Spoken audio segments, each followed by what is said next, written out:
You know, it's like telling somebody, you know, giving them a book on love, and if they've never experienced love, no matter how much information you give them, they're not going to get the experience of love. And not only that, is that I recognize, again, and it won't take long before much of the quality of this experience will dissipate, because a human mind just can't grasp it, or at least at the stage we're at.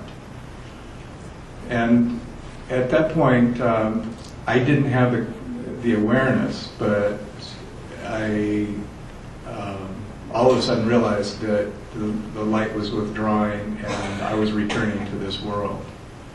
I didn't make the choice, or if I did, it wasn't conscious to me at that point. And in turning around and facing this world and having it come more into resolution, I recognized that, or just realized that this is paper mache. This is two-dimensional. It's just made up. And we've bought the story. We've become attached to this. From that perspective, it was something that we can create in. It's required to create. We need this separation. We need the time and space to create at the level that we are. It's an incredible experience. One of the things that I realized as I was merging towards the light and all separation began to dissipate is the one thing the light does not have is creation. Within unity, it has to create separation. You know, if you look at stories of origin throughout the world, it is that story of dissension, the separation of night and day. I never 5 minutes. Oh gosh, I've been talking fast.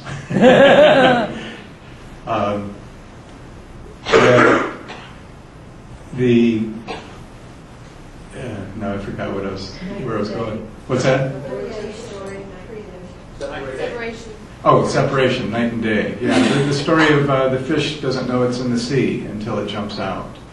The only way we can experience the phenomenal world is through separation. And we're being crushed by thousands of pounds of air right now. And the only way you could experience would be to like expel your air and then try to expand your lungs, and all of a sudden you feel some pressure. But without that difference, we don't experience it. All of our thoughts, the same way. No thought is independent of itself. It is all related to something else. So I was talking to someone the other day, and they said that you go to a different culture, you get a very different answer to the question of who are you. We answer it in what we do. We are the things of what we do.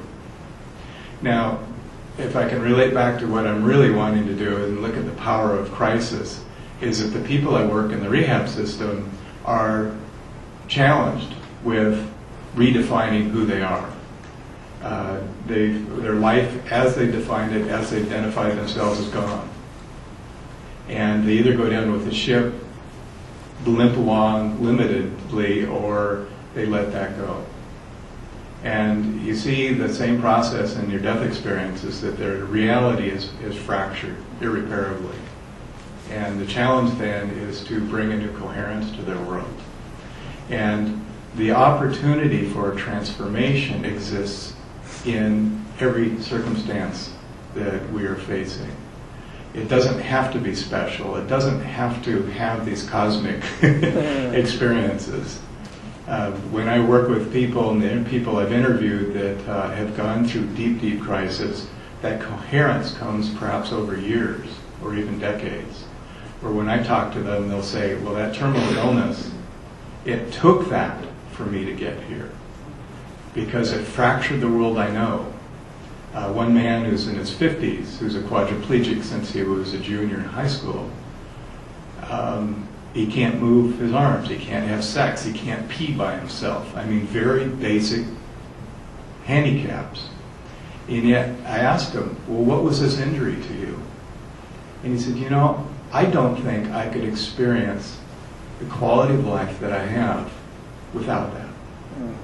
I look at the people around me, they're struggling through to get through life, And I face it very, very differently. And it took that experience for me to open up to this. So that's what you see in NDE experiences, where people integrate and they face the world in a very fundamentally different way. We don't need that. And that's something that I'm very dedicated to communicating. We don't need the deep crises in our lives. People define that bottom wherever they define it, and they define it by letting go. This isn't who I am. What's true? How do I face the truth at this point? My own experience the first time around was that I was on disability for several years. They said, you've got cognitive difficulties. To stand up in front of a group like this was impossible for me. And they said, adult brains don't heal. So goodbye. And so I bought that for several years until there was something that I wanted, and it was out of the circle of possibility. Now I'm transiting this experience in a very different way. I'm in the chaos. I'm reinventing my life. I lost my job last spring. I can't drive. I get emotional. And yet, there's creation, there's opportunity all around us, no matter what's happening. And to put some context around crisis, since I got maybe a minute left, when I was 20 years old, I was depressed, I wasn't getting it, I wasn't successful in the terms of the world, and I knew there was something better. And I remember rolling into this gas station when they still had self-service gas stations. See how old I am. And this guy, who was 60 years old or so, an old guy, came up to serve me. I don't know if we exchanged 2 or 3 words. I don't know what it was. But 3 blocks later, I'm humming and singing. I'm going, wow, I haven't expressed this. For months, I've not felt this. How did this happen? And I traced it right back to that man. He was totally present with me. And he didn't have a degree, he didn't have anything to fix me with. He was just totally present. So we do that.